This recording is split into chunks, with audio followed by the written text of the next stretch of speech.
Good evening, everybody. Welcome to Rivalz Race Chat. Clinton and Adam here as we try to be weekly. How you doing today, big guy? I'm all right. I'm irritable. You know, it was a good day at work, and a good day at work sometimes makes me irritable because there's things that happen that you kind of have to choke on and swallow. So Lucky I us. come here ready to take it out on you, and we've got good topics tonight. I hope you put your big boy panties on and you're ready to debate. Well, that's what a good race wife does, right? I'm expecting you to come home and lay it all on me, and I'm just going to take it and deal with it. And speaking of taking and dealing with it, I got a lot of response about last week's rant. I'm okay. I'm not even mad. I'm in a good spot. Everybody just chill out. But a couple of guys need to be flushed, and hopefully they got the message. And we are building something great here. And I think everybody who hangs around this show gets the message that we're trying to be positive, and this sport can be, I don't even want to say revived, because we're crushing it right now at Oshawika, but some parts need help. So we're all trying to make it work, and we don't need any negativity. So why'd you bring all the negativity? I was hoping you're going to back me up and say, no, that was a good deal, and you're right. It was a good, guys shouldn't be dickheads. It was a good rant, but you don't need to be a dickhead. And that. We're going to talk about that tonight. Look, I almost feel badly for what's going to happen. The exciting thing is, though, and you almost built a segue there, rarely do you and I absolutely agree on something. True. Usually, we agree on certain things, but, I'll have this flair on it, you'll have that flair. But there is something we're going to talk about that we both absolutely are on the same page with. That's exciting. And then we're going to get over it and we're going to fight. Before we get to that segue that we almost got to twice now, and I know our guests probably shitting their pants over there, wondering and nervous for the first time, but it's all right. You're going to be all right. Good. We have a great racing weekend ahead, whether you're on the Adam side, on the pavement side for Delaware's big weekend this weekend, or on the dirt side for Applefest and their big deal at Brighton. So we're hoping to have some guests from both sides join us in a little bit.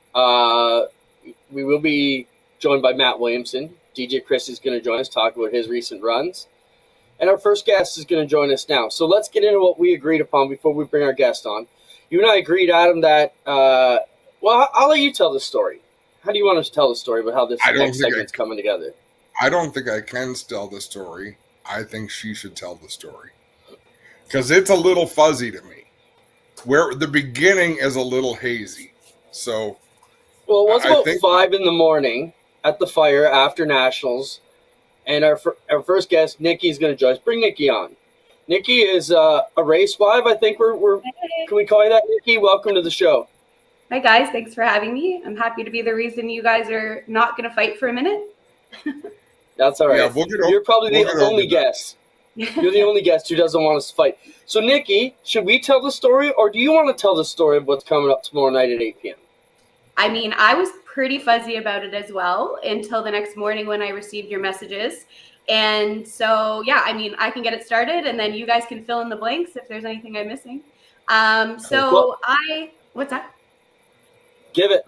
Okay, so I was at the racetrack for the first time without our son, and I may or may not have had a few too many cocktails enjoying my weekend, kid-free. And I saw the guys at the fire, and I thought it was 3. I guess it was 5.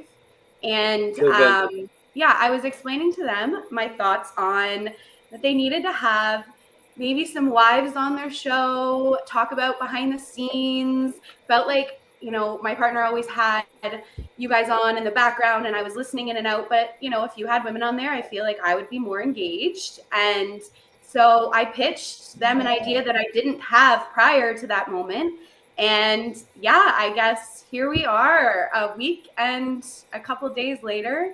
I woke up in the morning and I was like, what did I do? I still kind of feel like that a little bit. Like, what am I doing? But I'm happy and I'm excited to open up the world of all of the race wives to all of the fans that are interested in understanding what we do behind the scenes.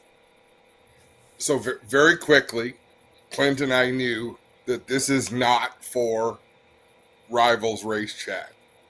This is not. It's not our. It's not that it's not our audience because we cater to anybody. But this is not our forte. But we could tell from your conversation that it is your forte. So, Clint, we're good to go tomorrow night? Yeah, we're going to be tomorrow night live, 8 p.m. Show's going to be called Give Me the Dirt with Nikki. And she's going to talk to a really great guest. I'm excited about it. And why I'm excited about this is, I think, like you said, it's rarely that you and I both agree on it. And we both walked away with, like, that light bulb moment. Like, this is brilliant. We both woke up the next day and we're like, we're going to do this. I think, Nikki, it's only been about 10 days. Your prep's been great. The questions we've got prepared for the guests, these are all stories, even as, and I guess we look at it like jaded because we've been through this. We've seen everything in 30 years in this business. So when a new idea comes on that excites us, I think it's super exciting for everybody. And that's how Adam and I felt the next day. I think your energy and what you're going to bring to this deal is going to be great. So it's going to be a one-on-one sit down, right? You and a race wife pretty much every week, or let's say a strong, influential, powerful woman from the sport each week, because it doesn't necessarily need to be a race wife, but we've got some great female stories to tell. I think it's going to be a huge addition, and we've been super excited about this. And I've seen your prep sheet, and the questions you're going to ask are going to be amazing. You tell us who the first guest invited her on. Yeah, so I'm super excited about our first guest. She's somebody who I really respect, I really look up to. She has an incredible family and team, and she is the heart of the Sheridan team. So I am interviewing Georgia Sheridan tomorrow night at 8 with, of course, a glass of wine. And we are, I'm going to get the dirt. I want to know all things behind the scenes as well as back at home. I want to learn everything that I can from Georgia as a mother, as well as a race wife too. Ron being a veteran driver, and Nick and Jake currently being super hot out there, and everybody wants to know what's going on with the family. So who better to tell their story than Georgia? I'm super excited. It is going to be so awesome. Clint and I both were raised in racing families. We were brought up at the Speedway. So just the thought of this, and like Clint mentioned, you're going to go to places that we can't go because it's not what we do. And the work that we do is we're laser focused on everything that the paying customer can see. And that's what we want to talk about. Your focus is all the things that the paying customer doesn't get to see. And I think it's just, what are you most excited about? Is there any one thing? Specifically for tomorrow or in general about the show? In general. Okay.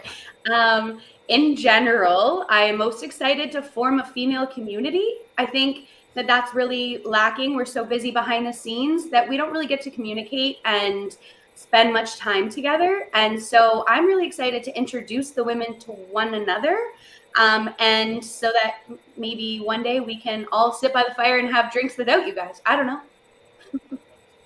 I think it's brilliant, Nikki. I think especially you with your young child there and being a young mom and all that going on. I think your side of the story is great. Like Adam said, it's an aspect we certainly can't bring. So tomorrow at 8:00, give me the dirt with Nikki. We don't know how tomorrow. Let's call it the pilot. We'll see how it goes. Maybe Nikki says after tomorrow's show she's done with it, but I don't get that feeling. We'll figure out. It could turn weekly, could be a couple weeks, could be monthly, whatever we're comfortable with. But I think it's a great feature to have the deal on. And Nikki, we want it as much as you can bring it. Well, thank you so much for the opportunity. Really excited to share with you Georgia's story tomorrow, and hopefully other of the wives and counterparts of these race teams in the future. So thanks, guys. Have fun tonight. Be good. Right, Nikki.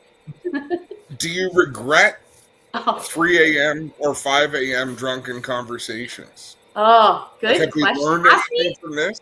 Ask me Thursday. Fair point. Can't wait. We will see you tomorrow night, Nikki. And we'll be cheering for you in the background. Thanks, guys. Bye. Cheers. Check it out, everybody. Good luck, Nikki. Nikki is to be live tomorrow at 8 o'clock. Give Me the Dirt, where we talk to her first guest. Well, she's going to talk to. We're just going to watch. Georgia Sheridan, and I'm super excited. Like I said, the prep questions we've seen are going to be fantastic. I'm excited to hear the story of all the questions that they're going to go through and some of the stuff. So it's going to be great. I think, it's not just a show for the ladies. I think the guys are going to find great interest in this too. And we're all going to get a new grasp of what happens behind the scenes. As always, follow along. Ask questions, right? Ask questions. We've had that talk with Nikki. They'll pop up on the screen for her. So if she wants to address them, she can. And the sky's the limit with this. It just takes us. It takes G-Force to a place we never thought we wanted to go, but I think it's just because we didn't think big enough. It really is. It's going to be so cool. Yeah, I'm super excited. Like I said, we've been working on it for about a week now, and it's going to be an amazing thing here to get it all rolling like that. So, going to be great. I'm just sending a link to Alex Nagy, who may be joining us too, to talk about. It's a great Canadian weekend coming up at Delaware. So both those shows, DJ Christie's going to join us. Yeah, go ahead. DJ Christie. Delaware and Brighton, both those shows are Friday, Saturday events. So 2-night deals. There'll be lots of camping. There'll be lots of carrying on. And lots of cars registered for these races. 300 laps for the late models. And then Applefest weekend is always just, even from the very first one, Clinton, which we kind of had a part in, because we owned Dirt Track Digest at that time, and that's where that event was born. It was on the forum of Dirt Track Digest. Greg Callan gets credit for Applefest, I believe. He was the one suggesting that Brighton would be a great middle ground between the East and the West and bring everybody together, and here we are. I think this is the 20th edition of it, so it's amazing to see that be a great post-race deal. We have some great post-race events. We're going to talk about, we got all the flyers we'll get to, because there's part of the deal later on. We're talking about a truckload of crate races coming up. Where do we go with the crate series? Do we bring the Action Sprint Tour back? We'll talk a little bit about that. Excuse me, as we get later into the program. And they put on a hell of a show Saturday, Clint. They ran green to checker at Brighton Speedway. So you've got drivers from both sides of the West, from the East, from New York, and some very inexperienced driver. I'm not going to throw any shade, but Dan Deo started on the pole of the feature. He earned his way into the redraw. Decker, get your tail out of my camera. And still went green to checker. And what was a really exciting race, Adam Turner pretty much had it won. He broke. Josh Verne inherited the lead, but Andrew Hennessy came up through the field. It was a good show. It's good racing. We can go through that now. Wait for DJ to join us. Let's look at some of those flyers I sang to Spencer. It'd be the Brighton and the flyers. But let's start. We obviously know Applefest comes this weekend. We'll talk a bit about that with Matt Williamson when he joined us to talk about the Friday, Saturday this weekend. But for crate races coming up, you got that big weekend. You got Merrittville on the 4th and 5th of October.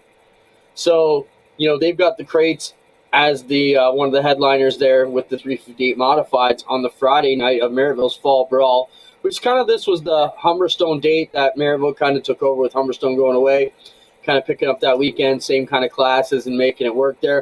Of course, Saturday, they'll have the modifieds back, but it's the SOS Sprint finale, so sprint car fans and modified fans, great show. They're only $25 to get in. But then some of the crates, Adam, are going to take off down to Cornwall that weekend. And they're going to go to that deal. And Cornwall has a 2-day deal Saturday and Sunday with the crate sprint. So some of them may be doing the triple down there and going through that. So their Saturday, they got the crate sprints. And then Sunday again with the crate sprint. So that's a triple for them. And then Brockville's got their final weekend, their Brockville Fall Nationals, and it's got the crate sprints on the deal too. So, if you're a guy who's kind of on the fence there, sorry, we might as well finish. And then night 2, of course, Saturday does not have the crate sprints, but everything else is still a wild bunch of racing there going on, Adam. So for a crate sprint guy, if you've been thinking about it, there's a lot of action going on even without the Action Sprint Tour, let's say, to see that happen, right? No, there really is, because you can get some cars, right? There has to be something to draw from. Tech is easy. because they all follow the same rule book. I mean, there's just certain, and the racing is good, right? So it's kind of a win-win. It's just a growing division. Fans are going to be impressed. I had a great chat with Rick Wilson on the weekend. I love that man. And conversation being, nobody can tell the difference between a 410 or a 360 or a crate. Yeah, maybe by the sound, but by the end of the night at Brighton, they're all running the same times. Yeah, I mean, we've seen that. There's been a lot of comparisons, even the 360s to the crates at Ushweek, and Peter Turford's done a lot of work because there's talk about an LS option being petitioned eventually for Ushweek in an SOS competition to get a lot of these crate drivers to potentially move up to the next level per se, to the 360 level, possibly in an LS package. So I know there's lots of drivers who've been asking about that. It's one of those things, though, you're just there about being the guinea pig, but that's a whole other story that we've talked to Peter Turford about in the coming weeks as we get into some off-season topics. But yeah, crates have been a great deal. I hope it still keeps growing in the East at K&M and Brockville. And I think these extra races, if you're a guy who had a dirt sportsman, it's tough to jump out and only run 8, 10, 12 races at home when you had the opportunity to run 35 or 40 if you were, a hard racing team. So I get where the Action Sprinter could help add some more events to that and make it all work. And, even you were petitioning me this week to figure out how to get it back and put it all on G-Force again like we were during the pandemic. And, that's still up there somewhere. So, yeah, you never know. I think the days locally of teams running 2 nights a week, certainly not 3 nights a week like some of them used to do, people now want to run. If you give them a 12-race series where they can travel around a little bit, that's lots of racing. Sprinkle in a bit of Ushweek. That's kind of the worry. And, if we went back to the Action Sprinter, that's why it wouldn't be like an 18-race series like it was back then. We're looking like 7, 8 races, and these are already existing races. So we're basically encouraging people to go to these, kind of like the Duel on the Dirt has been. Those events are already there. We're just encouraging everybody to go to it. So as part of a bit of a tour. Our next guest is there. He's been touring around a bit. Let's talk to DJ Christie, fresh off a run down at Eldora. DJ, busy weekend for you guys. 410, 360, all kinds of craziness this season. What kind of grade would you give the 5 on your year? Yeah, it's been a little bit of a hectic season for us. We acquired a 410 earlier this year, and I think the second half of our season, we definitely picked up our game compared to the start of the season. But if I could give our season a grade, it'd probably be a B, because we just came on lately here, and we're trying to expand our program and the bigger things and travel a little bit more and get our feet wet with some 410 stuff and some bigger 360 stuff. But yeah, I'd give us a B for that. Let's talk about your race at Eldora, DJ. You led a lot of laps in that one. How did that feel? You came home third. Spoiler alert, you finished third, but you led a bunch of that race. Talk about that experience.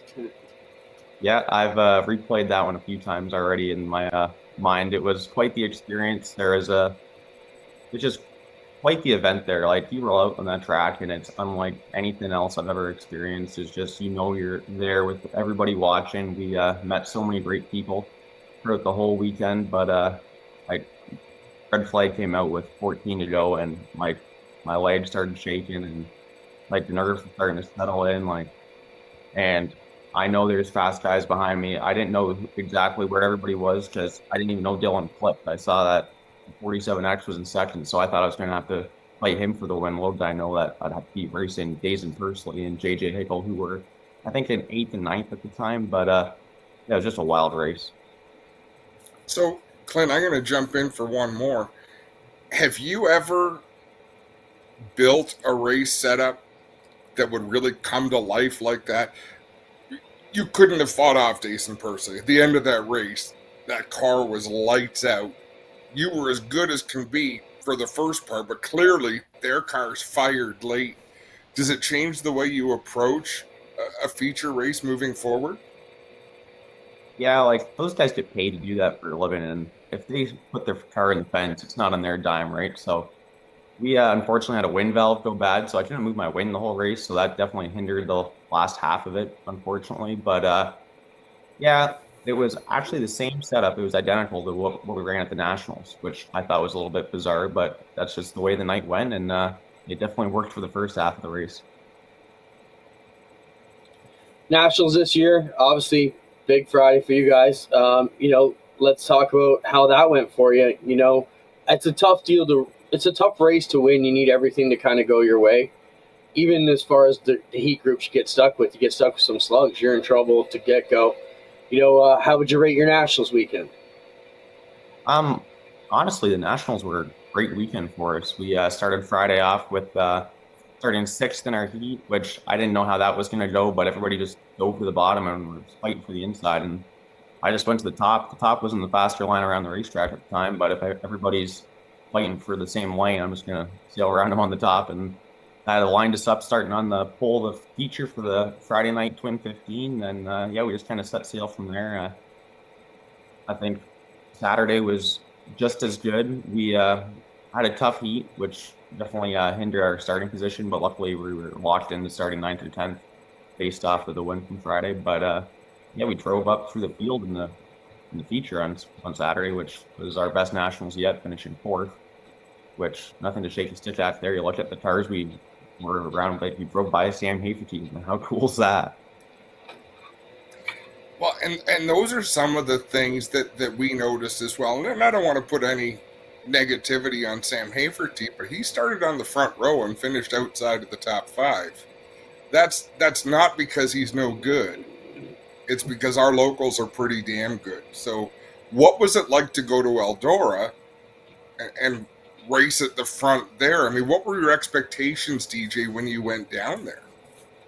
Our expectations were, I think, just to finish in the top 10 and finish. Like, you're going down there, and we know there's going to be a big car count. And then in the redraw, we're looking around, and 6 of the 8 cars in the redraw are locals from back home. Or maybe it's 5. There's 7 in the top 10, though. And it's all familiar faces, and you got Parker Price Miller standing there, and you're like, you think, like, yeah, maybe it's our time to shine now. Like, we're racing with the top guys in North America, and we're definitely putting Oshweekon on the map. DJ, we think about these races as being short, but, your car went away on you last week. We've heard some talk about it during Nationals Week. In a 25-lap sprint car race, is there any conserving? Are you really having to hold on to your tire for the first 5 laps? I mean, for those of us who grew up on the dirt modifieds, they kind of had to pace themselves to not overheat it in the first 10 or so and then give it.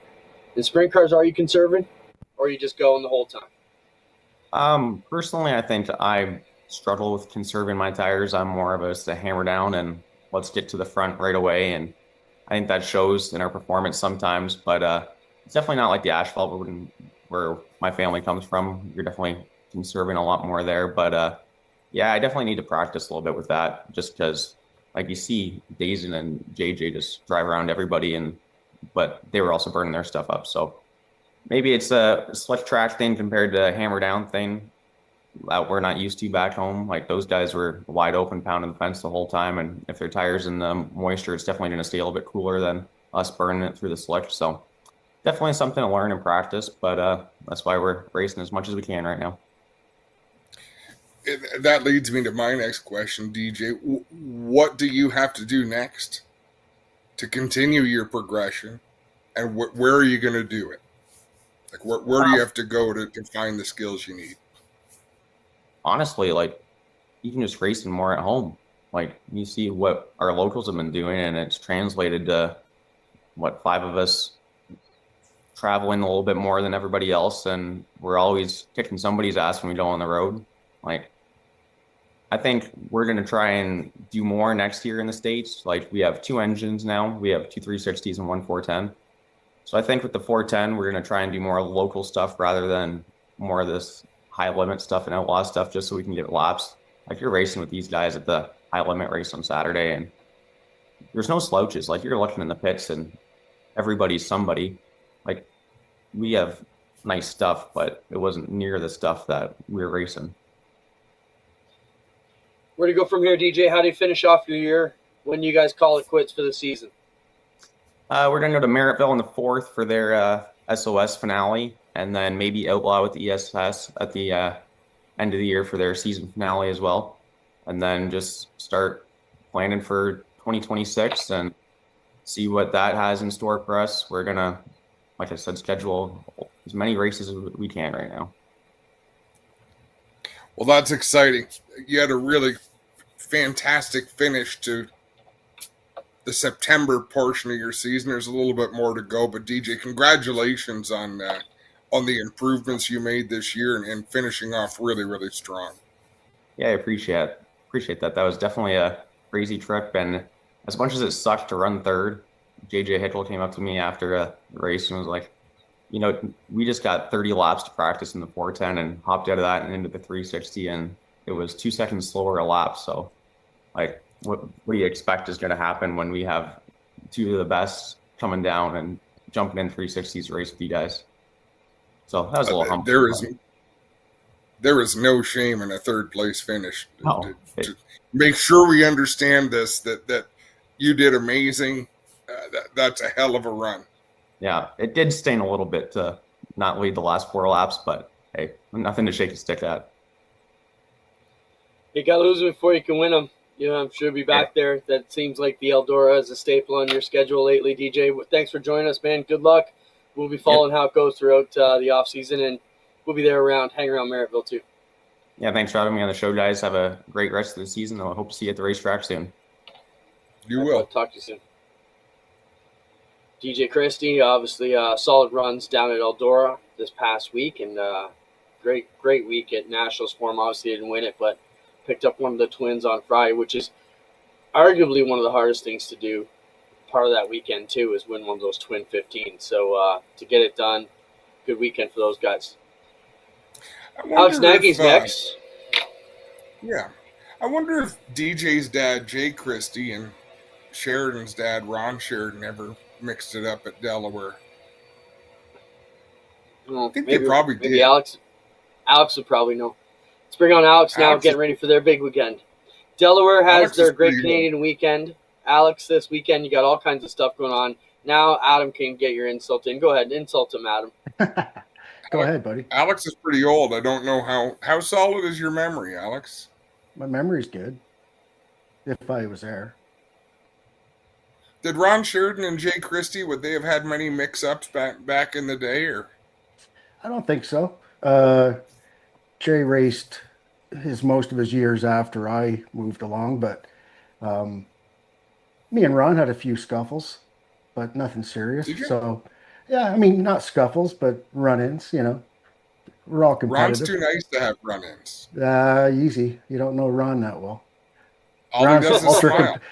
Ron's like the boy. He's ultra competitive, man, and he was great. He's a great racer. It's awesome to race against him. Alex, let's get into this weekend. A lot of championships to be decided. 2 big days of racing. Spencer, feel free to throw up the flyers as we talk about it. Alex, why should fans get out to Delaware this Friday and Saturday? Well, like you said, Clint, 6 championships in total. Friday night, the Delaware V8 stock class, which is becoming one of our most exciting classes, divisions at Delaware. It's so awesome. And that championship's tight.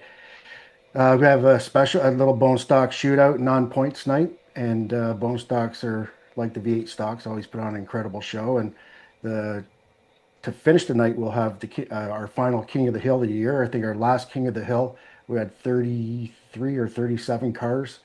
So that's always a fan favorite. And the highlight of the night is the Dayco Superstock Championship race, which I think right now we're at 27 cars, and 7 of those drivers will be doing the double, going for 10 grand, racing Saturday too in the APC Castrol 300. Yes, just while we're lucky this thing here, hang on, I'm just letting you. So fans, when you see this around social media, anybody with the star beside them, they'll be the drivers doing the double duty. That means they'll race Saturday in the APC late models as well. And if they can win both, a $10,000 bonus. Adam, go ahead. Where did these cars come from, Alex? On the Superstock list, Adam? Yeah. Yep. A lot of Delaware cars, a lot of the regular series guys, some Ethan Constable, who hasn't raced in well over a year. He came to Sauble. We got rained out, so he's going to come and race at Delaware. Got some, like I think I said, some Sunset cars.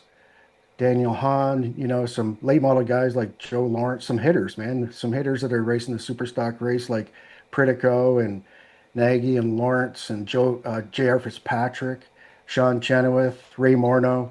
They're all doing a double. So we have some guys that found a car somewhere and late model guys that found a car somewhere going for the 10 grand bonus.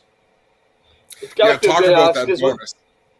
When you put these deals together, Alex, it's got to feel good, and I'll tie into what Adam was going to say there too. You put this bonus on the line in hopes of drivers doing this, making the effort to get the extra car and come out and, drag a guy like Jared Fitzpatrick, who's a huge fan favorite, a guy who could potentially win the 10 grand in these cars, to get him back into the series in the fold after he's been doing some road racing. You got to feel like that's a win already, right, from the promo side? Oh, absolutely. Absolutely. And like you said, that carries over into the late model side as well, having JR and DJ Kennington, all the APC stars, other guys, some late model guys from Delaware joining in.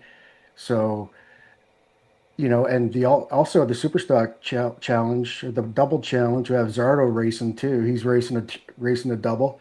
And him and Carson Nagy are, I think, 2 points apart in the AP or in the Dayco Superstock Championship. So that's 2 points is not a lot when you got 27 cars in the field. Things can go sideways in a hurry. So that Friday night's going to be super, super exciting. How rewarding is it for you, Alex? This has been a very challenging year. I mean, car counts were a little bit up in the air. You didn't know what was going to happen. Every race really was, in my opinion, a success in terms of the number of cars that showed up.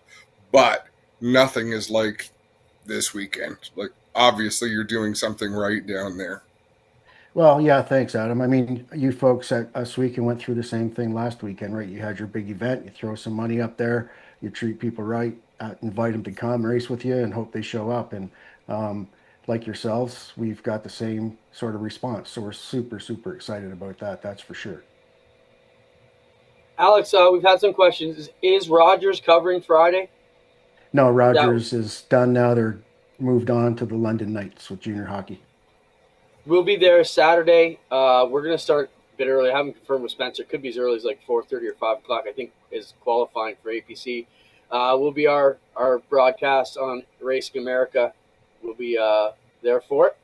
Excited to do that and get things rolling. Alex, anything else people need to know about the Delaware weekend that we may not have gotten out so far? Yeah, well, we never talked a little bit much about Saturday, but we have the Oscar Hot Rod Championship to be decided, Oscar Modified Championship, the APC Series Championship, first and second in that series, I think, is 4 points.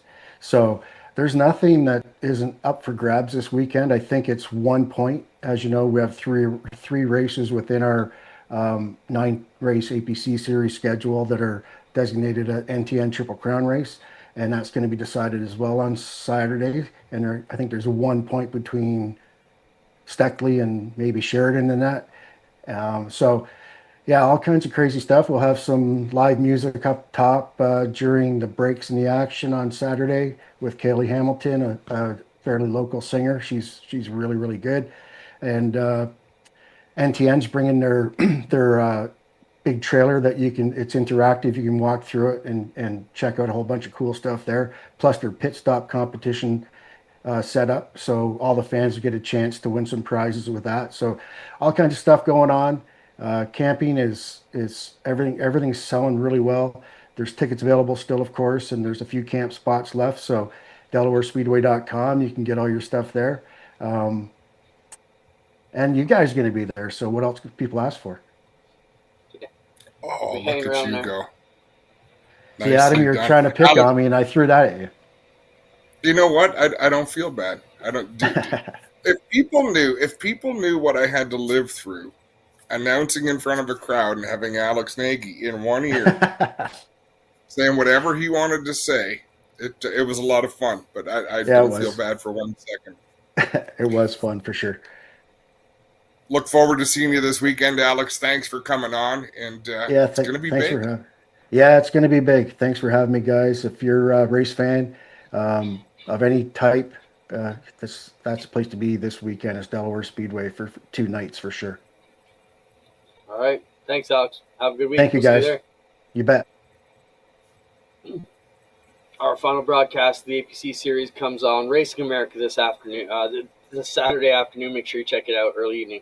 Let's bring in our next guest, Matt Williamson. He'll be heading the other end of the province to go to Brighton Speedway. Matt's been a stalwart down there. Man, did you race Sportsman in the Applefest? You must have back then, Matt. You must have raced Applefest Sportsman, right? Now you're bringing the modified back on Saturday night. I think I'm not sure if I did race Sportsman at Brighton, but definitely went there back in the day on torsion bars, right side Van Hart bar, before live broadcasts and anything like that. And we did Applefest way back in the day. I remember actually going to Applefest and then going to, I think it was Kawartha for a CASCAR series race on the Sunday, on Sunset or on the Sunday, I should say. Yep. Kawartha always got rained out the Sunday, so. Yeah, I remember that. That was way back. That was probably 16 then, so 20 years ago. Yeah, time flies, man. Talk about your season and talk about how modified racing works. Is there a summer season and then a fall season, and it's kind of separate points, championships, and events, Matt? Yeah, I mean, we have your weekly racetrack. Ransomville and Land of Legends. It was for us on Friday and Saturday nights up until Labor Day, and then once Labor Day hits, it usually turns into some racing on the road. We start off with Lebanon Valley, and then I think we had the Gerald Harris race at Land of Legends after that, and Malta Massive weekend last weekend, and then Applefest weekend, and next weekend we'll be doing the Fulton 200, and then the weekend after that will be Dirt Week, and then that leads us all the way into November at Charlotte, the World Finals. Matt, is this like your favorite time of year? Because this seemed like, even in the past years, you tend to peak leading into Dirt Week, into the finals, and you're like coming on hard at the end of these race seasons.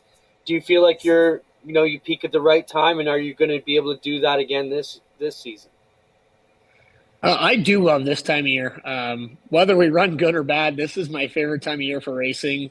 This weekend, I'm bringing my motor home, and my daughter and wife and her sister and brother-in-law are coming. My family's going, and some friends that I got that race Sportsman, they're going to be there camping. So I like that aspect of it. It kind of makes racing, fun again. We do it all summer, and our tongues are hanging out towards the end of the summer, and it seems like we're just doing it to do it and to try and stay up with the points at your local racetrack. But this time of year, it kind of brings a family aspect into it and brings the fun back. So I'm really looking forward to the next couple weekends. We haven't had the greatest success so far this September. We've been good, just haven't had much luck. We were leading the Gerald Harris race there and broke a bolt that holds the yoke on the through shaft and the rear end. And last weekend at Malta, we led 30-something laps. Caution come out and got beat by the better car on Friday night, and then Saturday night we weren't very good. So we don't have a lot of momentum right now going into the big money races, but I'm sure it'll come around pretty soon. Matt, as much fun as I have talking about your racing, do you want to participate in a fight with Clinton or with me? It depends on what side of the argument you take. I knew you were going to pull him into it because I was going to do it too. Just say yeah. He doesn't have a choice. Go ahead, Adam. Fire off. We want to talk about race directors. And I want to ask you, but before the argument even begins, who is your favorite race director to have on your one-way radio? I wish you would have gave me the heads up on that question beforehand. I'm glad I didn't. Greg Hickson is the race director for my Friday night home track and my Saturday night home track. And I feel like he does a very good job. The Super Dirt Series has had, from Joe Scott Nikki to Doug Leonard, They've had some good race directors over the past. Doug was always really good on the radio. Not sure about anything else he does in racing, but he was good on the radio. But yeah, sometimes you want people to talk more. Sometimes you want people to talk less. I guess it depends on, the driver preference. Okay, hold that thought. That was brilliant. That was an excellent explanation. Clinton, step up to the microphone. Do you want to go first, Clinton? No, I'm laughing. Go ahead. I'm letting you set this whole thing up. It's coming right to me. So I overheard Clinton on the one-way at the Micro Sprint Nationals. Oh, you're picking on me. I thought this was about race directors in general. I mean, I do it once or twice a year.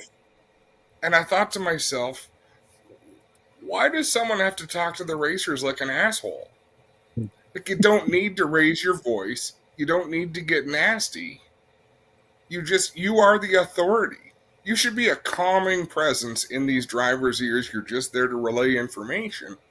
But it seems like it's encouraged to get aggressive on a one-way radio. And I don't see where that's ever necessary. Clint? Okay, well, first off, I didn't know this was a shot at me. I thought we were fighting about other race directors, but I will defend it, okay? Drivers are in their own world. Matt, back me up here. Adrenaline's running high. You have to pay attention to what's going on. You got your own bullshit going on in your race car. Sometimes you don't realize we're talking to you. Sometimes you don't. Sometimes we're going to bark to cut through the bullshit. And the third time I've told the 88 to get in line. 88, get in line. I'm not telling you again. What's wrong with that? And every race director that's been named in this, at one point or another, has had to raise their voice on the radio to get their attention. And you know what happens, Adam? When I am an asshole and raise my voice on the radio, magically they get in line and they do what they're supposed to do.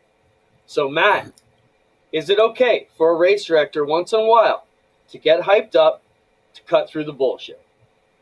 I think that I'll take a little bit of both of your sides. I'm going to play Switzerland here. I think that, sometimes you obviously have to get aggressive and scream and yell on the one way. And, there's a place and time for that. I've been in the lineup shoot at a racetrack. I'm not going to say names.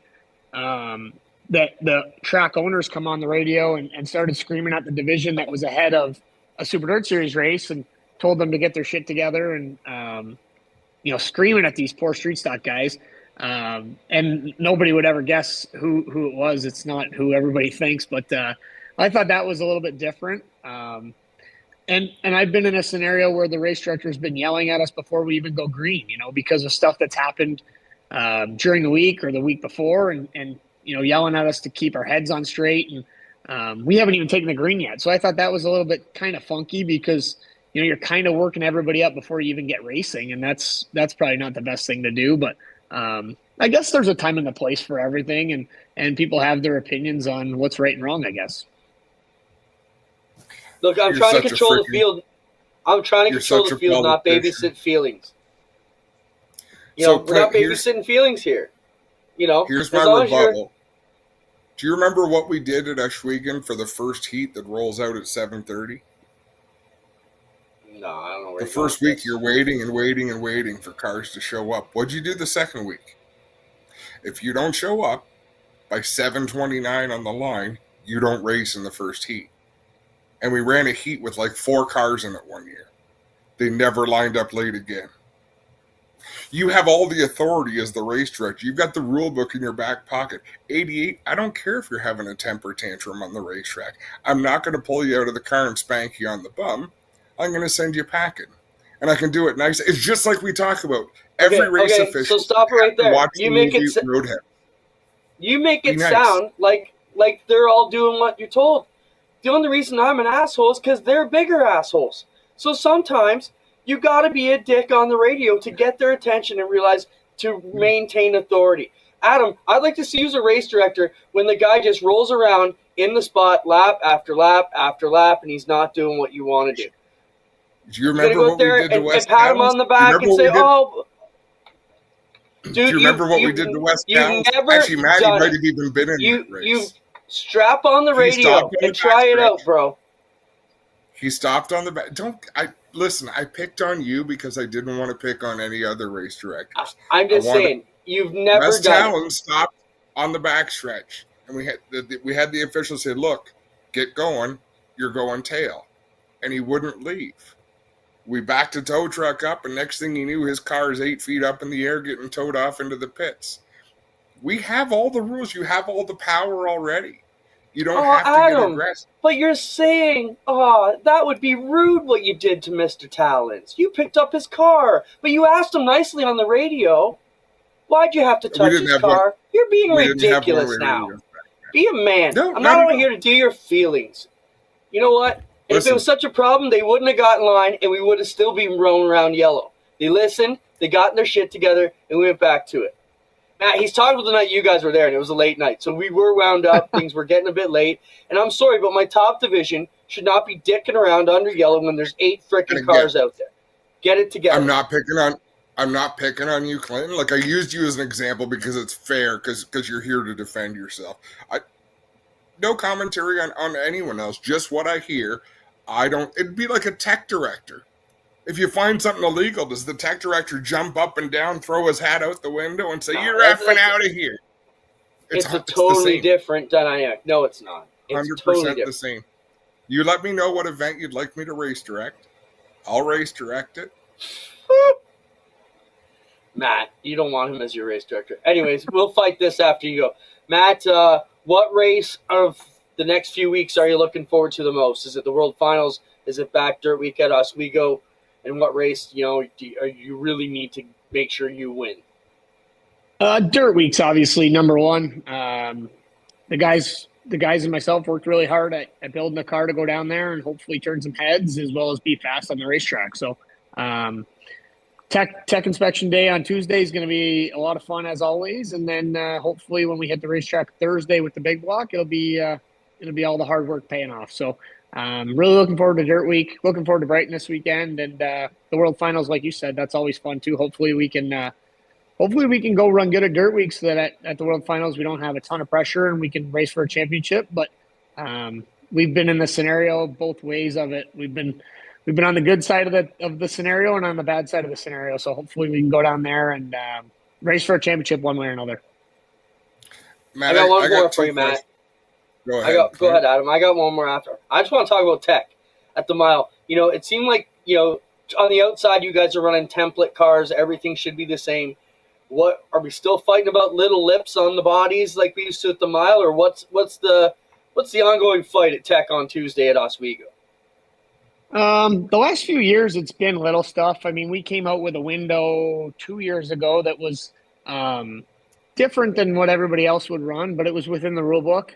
That was a little bit of an argument, but when the rule book's black and white, it's pretty easy to argue on my point as long as we built it within the rule book. So I think we're going to have a little bit of that this year. We built a car within the rule book. There's some rules in the rule book that have been there since 1997 and haven't changed since 1997. So we brought a little bit of retro back to the new school modifieds, and hopefully I've interpreted the rule book the same way that the tech inspector interprets the rule book, and we can breeze through. But I'm sure over the winter the rule book will be changed because of what we bring to Oswego. But that's what we sign up for, right? It's one of them deals that we go home, we do our homework. We don't buy our bodies, we build them custom, when we want, and hopefully we don't get punished for that. Hopefully everybody reads the rule book black and white, and they don't just go to the tech inspector and say he can't run that car because we don't have it. So that's right. It's going to be interesting. What day will you roll through tech, Matt? Tuesday? Yeah, I think we're going to go through Tuesday morning. And we're gonna do our homework so that anything we do have to change, we're ready to go to change it too. So one way or another, we're gonna have an eventful Tuesday, and it's gonna be fun. I always like that. I mean, I don't know if it's the selfish part of me because I build my own bodies that it's kind of easy for me to do something different, but I always enjoyed tech under the grandstands at Syracuse. And then when it moved out into the parking lot, I always enjoyed going on Dirt Track Digest and watching the feeds when I was like 12 years old. When Brett would roll through with something different than everybody else had, it was always talked about in the newspapers, and it was always cool on the internet. So I love that. That was like my favorite day of Super Dirt Week at the mile, was when the cars would roll through tech. So I guess it's the little bit of nostalgia that I have in me that really kind of wants that to keep going. And I don't want to roll through tech with the same cars everybody else has. Really, there's no point in doing tech at that point. So we know tech officials want to find something. How many things will you put on the car that you don't care about in order to get the one thing through that you really want to get through? So it becomes a negotiation with the tech person. There's definitely some things that on my car I built, a half an inch too big, or 2 inches too big. And if they look at the rule book and say, hey, this is supposed to be 51 inches per se, and mine's 52 inches, then I'll get the shears out and cut it. If they look at the rule book and say that something's supposed to be 16 inches and mine's 15 and 7/8, they can't make me cut it. So there's a few things that are blatantly not within the rules, and I guess you could call those carrots, right? You've got to leave a couple carrots around. So there you go. That's what I was getting at. And finally, how cool or uncool is it to have Super Dirt Week on a track that you don't see or race except for 1 week a year? I love it. I mean, I will die on this hill. I know there's a lot of people, and myself included, I missed the mile. I missed tech under the grandstands, like I said earlier. But I think that Dirt Car and World Racing Group has done such a great job getting Oswego to be its own event. And it lives up to the hype, It lives up to the Super Dirt Week hype. The racing is way better at Oswego than it ever was at Syracuse. The party probably isn't half as good, but it's getting there. They're doing a good job at making it better and better every year. They got a band in a tent, and you can't even step foot in the tent late at night. It's packed elbow to elbow, so that's cool. And the camping, they're doing a good job trying to get campers in there. They're giving prizes out to the first camper in, and there's a block party on Tuesday. They've done such a good job making it a different event. And like I said, at the end of the day, the racing is better than it ever was at the mile. So for the event to be a good race, that's top of the line. I think that they've done a good job, and hopefully they continue to improve every year. Right on, Matty. It's been growing. It's been great. We know it's going to be big again this year. That is Thanksgiving weekend. For those who don't know, it'll be Oswego, New York, where they turn the Steel Palace into the Clay Palace. Matt, I'm going to give you my pitch. I gave it to your dad years ago when we were still at the mile. Here's what I want to see you do, okay? I want to see the most minimal bodies we can put on these cars. Take those side pods and throw them out. No side pods, like a sprint car with doors. I know you got to cover the tank. I'm telling you what, get all the drag off that car. That's I've been begging for that since we were at the mile. I wanted a sportsman guy to come out with that. I'm like, take the pods off. Let's get all the drag off it. See what we can do. You really won't like my car. So you got lots of pods. Well, you got to go the other way too. Matt, I hope you're wearing a fire suit with a target on it, because I think you put a big bullseye on your back here tonight with the tech inspectors and your competitors. We appreciate the honesty, and we're definitely going to be following this story on social media on Tuesday of Dirt Week. You can bet on that, man. Good luck. You've been a great friend to both of us, and all the best, man. Good luck on the month of money, thanks. And go out and get it done. Thanks, guys. We'll see you in a couple weeks. Thanks, Matt. Matt Williamson, everybody. Strong contender here for the Super Dirt Car Series. Man, everything in as the pavement folks call it, the center steer modifieds, the big block modified dirt series, the short track super series, everything going on there. Matt's got it together. And of course, we have on Saturday. Sure. How come you never yell at me? I just talk shit behind your back when everybody else is listening. I haven't been in line for 30 years, and you don't yell at me. I don't know why I put up with you. You're like my special child. I don't put me in my place. Send me to the back. Patrick Swayze, be nice. You can still do all the things you want to do. You don't battle nice. You get emotional, and then you make me feel bad about being a jerk, and then You're all butt hurt because I called out your race directing. I'm like, that's the most valiant thing I could have done in this argument. Well, you bitched about race directors. You bitched about race directors getting vocal all summer. And then when you said, hey, we need to fight about that, I didn't know you were going to point it at me. So I was a little bit shocked in all the pre-talk we had. Had I known it was directed at me, I would not have reminded you what we were going to fight about tonight. I thought we were talking about everybody else, and I had an opinion on the way other people do it, not myself. Do you know what makes someone who wants to fight really pissed off? When you won't fight Someone who doesn't want to fight. Yeah. That's the worst, right? That was a fun discussion, though. I enjoyed it. Points on either side. It was great that Maddie was there to kind of prop up both sides a little bit. And I will agree. Race directors should be kind, nice, welcoming, and calm until the moments when you don't have to be.